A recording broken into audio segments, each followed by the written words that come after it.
Hi there and welcome. First of all, let me say it's okay, I'm not going to start preaching religion to you, but I use that quote to demonstrate something really important. This law of attraction stuff isn't new. For thousands of years there have been people attempting to communicate the secrets that you are about to learn, and for thousands of years there has been a deliberate attempt to prevent you from learning it. And of course, when you think about it, it makes perfect sense. We live in societies that require balance, and if everyone was to go out and attract their perfect life, then there would likely be some form of chaos. There wouldn't be balance, and the world would look very different indeed. It's no surprise that the top 2% income earners in the world earn more money than the other 98% combined. And what you're about to learn will put you in that top 2% of people. The 2% that understand the principles of attracting your perfect life. The outcome, wealth, the relationships are then over to you. And if you follow this program, then that future is practically assured. So relax, if you are religious, that's fine. I'll certainly not be putting down religion in this course, and if you're not, I won't be forcing religion onto you.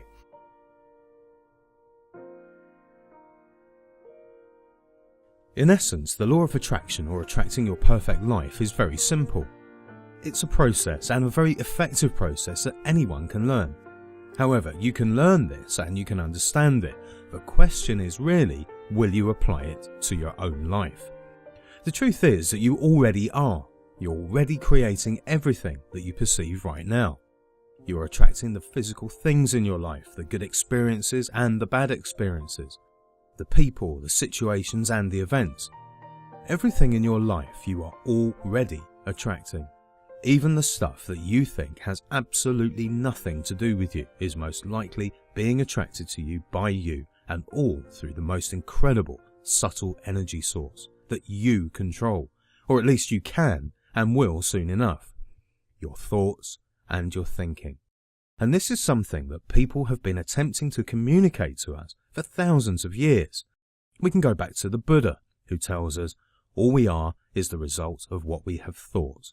Or the Bible in Proverbs, where it's written, "For as he thinks in his heart, so is he." History is littered with references as guidance to the source of attracting the life you want. Job 3 verse 25 tells, "What I feared has come upon me, and what I dreaded has happened to me." These quotes tell us quite clearly that there is a connection between what we think and our outcomes. You might be thinking to yourself, well, that's it then. That's the whole course done with. Well, there's a little more to it than that. I'm afraid it's not so simple as thinking of a Ferrari and one instantly driving up to your front door, although we can very much attract material things and wealth if that's what we choose. That said, we do not only create and attract material things. We manifest our physical body that we live in, our personality and our traits, and the person we are to ourselves and the outside world is very much manifested through our thinking. So the key is, of course, to attract your perfect life, the life that you desire. So let me ask you, have you been doing that? If you have and have been doing so for some time, then you are already living and attracting your perfect life. Or are you unconsciously attracting things that are not in alignment with your perfect life? Could it be that, like Job, you're attracting just the things that you fear? Now, I'm not suggesting for a moment that you consciously sit down and attract negative situations to your life, far from it. However, at the unconscious level, you may very well be doing that. And the good news is that when you know this, you can change it, and you can do so simply and easily. Funny thing is that all of the skills that you need to have to attract whatever life you desire, you already have. And the truth is that it's less of a secret than some people or Hollywood blockbusters would have you believe. The law of attraction works, and it's been around forever. It's the way it is, if you like. It's the unwritten way of the universe, and despite the efforts of many to keep you and me from discovering it, the evidence for the law of attraction and the efforts of the individuals to bring it to the public's awareness are many. If we go back to the beginning of the 20th century, there are a number of instances of individuals attempting to enlighten us about the law of attraction. People such as James Allen, Napoleon Hill, and Charles Haanel, for example. If you spent much time researching personal development, you will no doubt have come across The Science of Getting Rich by Wallace D. Wattles, And there's a section in that book from 1910 that sums up the law of attraction very nicely. In that book he writes, "There is a thinking stuff from which all things are made, which, in its original state, permeates, penetrates, and fills the interspaces of the universe. A thought in this substance produces the thing that is imaged by the thought." You may also have come across a work by Harnell, by the name of the Master Key System.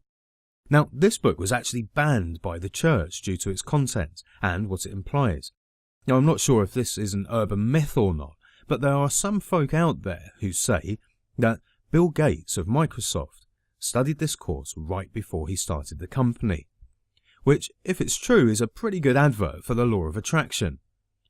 In 1937, Think and Grow Rich was published and written by Napoleon Hill, and in that book he discusses the secret to Andrew Carnegie's success, that thoughts create things. And there are a whole load of other books on the theme around this time that do their best to bring the law of attraction to our awareness. James Allen's As a Man Thinketh, for example, in 1912. And in that book, Allen states that the mind is a master weaver, both of the inner character and the outer garment of circumstance, and that, as they may have hitherto woven in ignorance and pain, they may now weave in enlightenment and happiness. A master weaver. I like that, don't you? Like in some way the mind is pulling threads of stuff together to create a finished work of art, which of course it is. So, as you've probably realised, this law of attraction, as we know it, has been around for a very long time, and has been studied and documented by some serious individuals. However, for some reason, there are not that many people who have picked up the concept and applied it to their own lives. Maybe it's because it sounds a bit woo-woo or too good to be true. But whatever the reason, there are not that many people who actually take the time to understand the workings of the law of attraction. You, of course, are not one of them, as you're listening to me now, which is good. And so I ask you to really take the time to study this and to dig into it as much as possible, to experiment and truly understand this incredible, powerful force for creation that, when you harness it, will help you to attract your perfect life. When you do, you'll notice little bits of magic in your life. Unexpected, positive things will happen to you, and your life will be truly enriched.